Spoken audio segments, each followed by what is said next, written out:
DBN Bangla news চ্যানেলে আপনাকে স্বাগতম। শুরুতেই থাকছে সংবাদ শিরোনাম, পরে বিস্তারিত। চ্যানেলটিতে নতুন হলে সাবস্ক্রাইব করে সাথে থাকুন। আওয়ামী লীগ কার্যালয়ে পতাকা উত্তোলন, জয় বাংলা স্লোগান। আটক ঢাকা বিশ্ববিদ্যালয়ের শিক্ষকসহ ৫ জনকে ছেড়ে দিয়েছে পুলিশ। জামায়াতের ঢাকা দখল ও বড় উত্থান এবং কিছু ইঙ্গিতের ভোট। এবার থাকছে বিস্তারিত। গণঅভ্যুত্থানের পর থেকে পরিত্যক্ত থাকা খুলনা মহানগর ও জেলা আওয়ামী লীগ কার্যালয়ে প্রথমবারের মতো দলের নেতাকর্মীদের উপস্থিতি দেখা গেছে।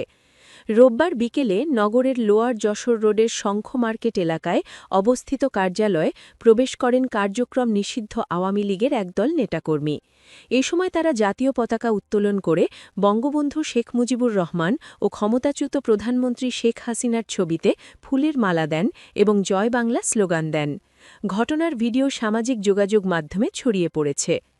কার্যালয়ে আসা নেতাকর্মীদের একজন খুলনা মহানগর ছাত্রলীগের সাবেক নেতা। তিনি নাম প্রকাশ না করে প্রথম আলোকে বলেন, আমরা কোনো আলাদা আয়োজন করে দলীয় কার্যালয়ে যাইনি। দেখলাম আমাদের কেন্দ্রীয় কার্যালয়ে এটা হয়েছে, তাই খুলনাতেও আমরা গেছি। আজ রোববার ৪টের দিকে আমরা গেছি, কার্যালয় তালাবদ্ধ ছিল, সেটা ভেঙে উপরে উঠে জাতীয় পতাকা টাঙিয়েছি। বঙ্গবন্ধু শেখ মুজিবুর রহমান ও শেখ হাসিনার ছবিতে মালা দিয়েছি। জয় বাংলা স্লোগান দিয়ে নিচে নেমে নতুন কার্যালয়ে একটা তালা লাগিয়ে চলে আসি, যাতে পরে আমরা ঢুকতে পারি। কেউ বাধা দেয়নি। দলীয় নির্দেশনা নয়, তৃণমূলের কর্মীদের উদ্যোগেই কার্যালয়ে গিয়েছিলেন দাবি করে ওই নেতা আরও বলেন, আমাদের নিজেদের মধ্যে যোগাযোগ আছে, আমরা ঐক্যবদ্ধ আছি, আগামী যে কোনো কর্মসূচির জন্য আমরা প্রস্তুত, শুধু ডাক বা নেতৃত্বের অপেক্ষা। তার দাবি, তারা ২৫-৩০ জন ছিলেন, সবাই আওয়ামী লীগ, ছাত্রলীগ ও স্বেচ্ছাসেবক লীগের কর্মী। কোনো উল্লেখযোগ্য নেতা সেখানে ছিলেন না। তবে ভিডিওতে সোনাডাঙ্গা থানা আওয়ামী লীগের সহ সভাপতি টিএম আরিফ ও সদর থানা আওয়ামী লীগ নেতা মোহাম্মদ রুবেলের উপস্থিতি দেখা গেছে বলে আওয়ামী লীগের একাধিক সূত্র জানিয়েছে। ভিডিওতে কার্যালয়ে আসা নেতাকর্মীদের বেশ উৎফুল্ল দেখা যায়। আওয়ামী লীগ নেতাকর্মীদের তৎপরতার প্রতিবাদে বৈষম্য বিরোধী ছাত্র আন্দোলনের সাবেক নেতাদের নেতৃত্বে খুলনা আওয়ামী লীগ কার্যালয়ে অগ্নিসংযোগ করা হয়।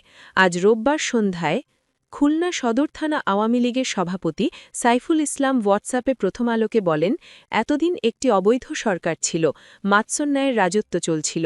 আমাদের রাজনৈতিক অধিকার আছে, এখন একটি রাজনৈতিক সরকার ক্ষমতায় এসেছে। আমরা মনে করছি কার্যালয়ে যাওয়ার সুযোগ তৈরি হয়েছে, সে হিসেবেই আমাদের নেতাকর্মীরা আজ কার্যালয়ে গেছেন। আমাদের উপর যে অবৈধ নিষেধাজ্ঞা ছিল, আমরা মনে করি নির্বাচিত সরকার একটি বড় রাজনৈতিক দল হিসেবে আমাদের রাজনীতি করার সুযোগ দেবে।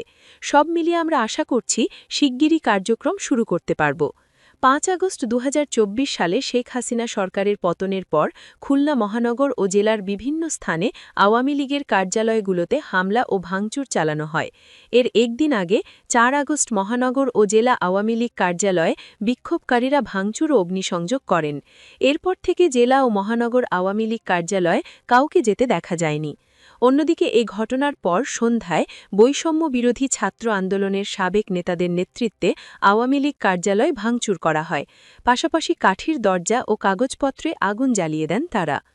রাজধানীর ধানমন্ডি ৩২ নম্বরে অবস্থিত শেখ মুজিবুর রহমানের বাসভবনে শ্রদ্ধা জানাতে গিয়ে স্থানীয়দের হাতে আটক ঢাকা বিশ্ববিদ্যালয়ের শিক্ষকসহ ৫ জনকে ছেড়ে দিয়েছে পুলিশ। রোববার সন্ধ্যা ৭:৩০টায় বিষয়টি নিশ্চিত করেছেন ডিএমপির রমনা বিভাগের উপপুলিশ কমিশনার ডিসি মাসুদ আলম। তিনি দ্য বিজনেস স্ট্যান্ডার্ডকে জানান, ধানমন্ডি ৩২ এলাকা থেকে কাউকে গ্রেপ্তার করা হয়নি। মূলত কয়েকজন সেখানে শ্রদ্ধা জানাতে গেলে স্থানীয় জনতা তাদের আটকে রাখে। তারা যাতে কোনো ধরনের হেনস্থার শিকার না হন, সেজন্য পুলিশ তাদের সেখান থেকে সরিয়ে নিয়ে যায় এবং পরে নিরাপদ দূরত্বে পৌঁছে দিয়ে ছেড়ে দেয়। এর আগে বিকেলে ধানমন্ডি ৩২-এ শ্রদ্ধা নিবেদন করতে গিয়ে স্থানীয়দের রোষানলে পড়েন ঢাকা বিশ্ববিদ্যালয়ের সমাজবিজ্ঞান বিভাগের অধ্যাপক আ.কা.ম জামাল উদ্দিন ও এক নারীসহ মোট ৫ জন। পরিস্থিতি উত্তপ্ত হয়ে উঠলে পুলিশ সদস্যদের সেখান থেকে তাদের নিয়ে যেতে দেখা যায়। সে সময় ডিএমপির ধানমন্ডি জোনের assistant commissioner Shah Mustafa Tarikuzzaman the business স্ট্যান্ডার্ডকে জানিয়েছিলেন, ছাত্রলীগ পরিচয় দেওয়া ৩ জনকে আটক করে থানায় নেওয়া হয়েছে। ধানমন্ডি ৩২-এ স্থানীয় লোকজন তাদের মারধর করছিল। তাদের পরিচয় যাচাই বাছাই করা হচ্ছে। উল্লেখ্য, এদিন সকালে অধ্যাপক আ.কা.ম জামাল উদ্দিন তার ফেসবুক পেজে এক পোস্টে লিখেছিলেন, ধানমন্ডি ৩২-এ জাতির পিতা বঙ্গবন্ধু শেখ মুজিবুর রহমানের ভগ্ন বাসভবনে গমন করে অশ্রুপাত ও শ্রদ্ধাঞ্জলি নিবেদন করব আজ বিকেল ৪টায়। আপনাদের দলে দলে যোগদান করার অনুরোধ করছি। শীত বিদায়ের মিষ্টি রোদ আর মৃদুমন্দ বাতাসের দিন ছিল ১২ই ফেব্রুয়ারি। ঠিক ২ দিন পরই বসন্ত। প্রকৃতিতে সন্ধিক্ষণের এই দিনটি বাংলাদেশের রাজনৈতিক ইতিহাসেরও একটি সন্ধিক্ষণ হয়ে থাকবে। ভোট যে মানুষের কাছে বড় উৎসব, ভোট যে মানুষের কাছে নাগরিক হিসেবে নিজের ক্ষমতা প্রয়োগের পথ, সেটাই এদেশের মানুষ ভুলে যেতে বসেছিল। সত্যিকার উৎসব করেই মানুষ ভোট দিয়েছে। নির্বাচন কমিশনের তথ্য বলছে, এবার ভোট প্রদানের হার ছিল ৫৯.৪৪%। আওয়ামী লীগবিহীন এ নির্বাচনে এ ভোটের হার নিঃসন্দেহে আশাপ্রদ। ২০০৮ সালের নবম জাতীয় সংসদ নির্বাচনে ভোট দিয়েছিল প্রায় ৮৭% ভোটার, আর ২০০১ সালের নির্বাচনে ভোট দিয়েছিল প্রায় ৭৬% ভোটার। গণঅভ্যুত্থানে প্রশ্নহীন ম্যান্ডেটের মধ্যে দিয়ে এলেও গত ১৮ মাসে অন্তর্বর্তী সরকারের আমলটা বাংলাদেশের ইতিহাসে দুর্বল শাসন হিসেবেই বিবেচিত হবে। মব সায়েন্সের কাছে সরকারের অসহায় আত্মসমর্পণ এবং কোনো কোনো গোষ্ঠীর অতি ক্ষমতাবান হয়ে ওঠায় মানুষের কাছে বড় প্রশ্ন তৈরি হয়েছিল, সরকার ঠিকমতো একটা নির্বাচন করতে পারবে তো? কিন্তু শেষবেলায় সরকার একটা ভালো নির্বাচন দিতে পেরেছে। ১৭ বছর ভোট না দিতে পারা নাগরিকদের ভোট দেওয়ার প্রবল আকাঙ্ক্ষা, প্রচারণার ক্ষেত্রে বিএনপি, জামায়াত, এনসিপি সহ রাজনৈতিক দলগুলো এবং স্বাধীন ও বিদ্রোহী প্রার্থীদের সংযত আচরণ, নির্বাচন কমিশনের নেওয়া কড়া নিরাপত্তা ও নজরদারির ফলেই একটা সুষ্ঠু ও প্রতিযোগিতাপূর্ণ নির্বাচন সম্ভব হয়েছে। মানুষ যে ভয়হীন পরিবেশে ভোট দিতে কেন্দ্রের দিকে গেছেন, সেই পরিবেশ তৈরির ক্ষেত্রে সশস্ত্র বাহিনীর ভূমিকা ও তৎপরতাকে আলাদাভাবে উল্লেখ করতেই হবে। এবারের নির্বাচনে আইন-শৃঙ্খলা রক্ষায় প্রায় ১,০৮,০০০ সশস্ত্র বাহিনীর সদস্য নিয়োগ করা হয়েছিল। ২৪-এর গণ-অভ্যুত্থানে সেনাবাহিনীর জনতার পাশে দাঁড়ানোর ঘোষণা জয়-পরাজয় নির্ধারণে চূড়ান্ত ভূমিকা পালন করেছিল। কিন্তু অন্তর্বর্তী সরকারের ১৮ মাসে সেনাবাহিনীর সঙ্গে সরকারের একটি দৃশ্যমান দূরত্ব দেখা গিয়েছিল। সোশ্যাল মিডিয়া ইনফ্লুয়েন্সারদের অনেকেই এই দূরত্ব তৈরিকে এজেন্ডা হিসেবেই বেছে নিয়েছে। গণ-অভ্যুত্থান পরবর্তী একটি সরকার, যেখানে পুলিশি ব্যবস্থা নৈতিক ও প্রাতিষ্ঠানিকভাবে ভীষণভাবে ভেঙে পড়েছিল, সেখানে অন্তর্বর্তী সরকার, অভ্যুত্থানে অংশ নেওয়া শক্তিগুলো এবং সশস্ত্র বাহিনীর এই তিন পক্ষের ঐক্যটা ছিল ভীষণ রকম জরুরি। কিন্তু সেটা না হওয়ায় একটা দৃষ্টান্ত স্থাপন করা শাসনের বদলে মবতন্ত্র মতো ভয়াবহ বাস্তবতার মুখোমুখি হতে হয়েছে নাগরিকদের। রাষ্ট্র ও প্রতিষ্ঠানগুলোর সাক্ষমতাই প্রশ্নের মুখে পড়েছে। ১২ই ফেব্রুয়ারির নির্বাচন এই সত্যকেই সামনে এনেছে, রাষ্ট্র হিসেবে আমাদের সাক্ষমতা আছে। বাংলাদেশের রাজনীতিতে দক্ষিণপন্থী রাজনীতির উত্থানের পেছনে যুক্তরাষ্ট্রের সন্ত্রাসবাদ বিরোধী যুদ্ধ প্রকল্প, ভারতের শাসক দল বিজেপির হিন্দুত্ববাদী রাজনীতি এবং আওয়ামী লীগের দমনমূলক রাজনীতির প্রতিক্রিয়া সবচেয়ে বড় ভূমিকা পালন করেছে।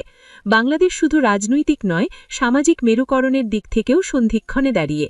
একটি পরিষ্কার ভোট বাংলাদেশের মুমূর্ষু দমতন্ত্রকে আপাতত বাঁচিয়ে দিয়েছে, কিন্তু মূল চ্যালেঞ্জের শুরুটা এখন থেকেই। ২. ৩০০ আসনের মধ্যে একটি আসনে প্রার্থী মারা যাওয়ায় নির্বাচন হয়নি। বাকি দুটি আসনে আইনগত জটিলতার কারণে ফলাফল আটকে আছে। ২৯৭টি আসনের ফলাফল দেখা যাচ্ছে, বিএনপি এককভাবে ২০৯টি আসনে বিজয়ী হয়েছে। আসন সমঝোতা করে নির্বাচনে যাওয়া দলটির মিত্ররা আরও ৩টি আসনে বিজয়ী হয়েছে। বিএনপি প্রতিষ্ঠার পর এটা দলটির সবচেয়ে বড় বিজয়। ১৯৭৯ সালের নির্বাচনে দলটি ২০৭টি আসনে জিতেছিল। ৯০-এর গণ-অভ্যুত্থানের পর দেশে গণতন্ত্র যাত্রা শুরুর পর ১৯৯১ সালের নির্বাচনে দলটি ১৪০টি আসন পেয়েছিল। ২০০১ সালের নির্বাচনে এককভাবে ১৯৩টি এবং জোটগতভাবে ২১৬টি আসন পেয়েছিল। এবারের নির্বাচনে নিরঙ্কুশ সংখ্যাগরিষ্ঠতা নিয়েই বিএনপি সরকার গঠন করতে যাচ্ছে। তবে এবারের নির্বাচনে জামায়াতের বড় উত্থান হয়েছে। এককভাবে ৬৮টি এবং জোটগতভাবে ৭৬টি আসনে বিজয়ী হয়েছে জামায়াত।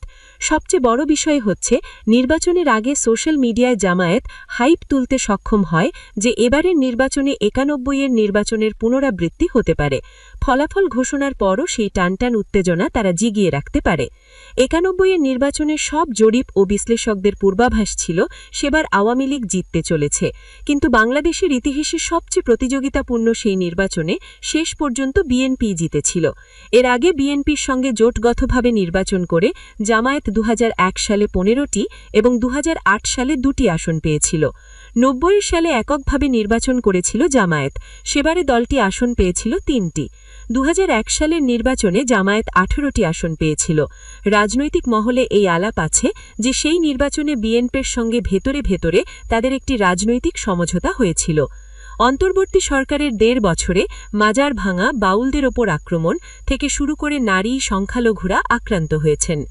2008 সালের পর গ্রহণযোগ্য কোনো নির্বাচন না হওয়ায় দক্ষিণপন্থী রাজনীতির প্রকৃত চিত্র জানা যাচ্ছিল না। যদিও নির্বাচন দিয়েই দক্ষিণপন্থী রাজনীতির প্রকৃত চিত্র বোঝাটা কঠিন, কেননা এর একটি অংশ প্রকাশ্যেই গণতন্ত্র ও নির্বাচন বিরোধী। বাস্তবে এই অতি দক্ষিণপন্থী অংশ সমাজে কতটা, সেই চিত্র অধরাই থেকে যাচ্ছে। নির্বাচনের আগে থেকেই আসিফ মোহাম্মদ শাহানের মতো পর্যবেক্ষকরা ধারণা দিয়েছিলেন উত্তরবঙ্গ ও দক্ষিণবঙ্গে ভালো করবে জামায়াত। ফলাফলেও দেখা গেল খুলনা, রংপুর ও রাজশাহী বিভাগে জামায়াত পরিষ্কারভাবে ভালো ফল করেছে। সবচেয়ে ভালো করেছে খুলনায়। 36টি আসনের মধ্যে 25টি জিতেছে জামায়াত।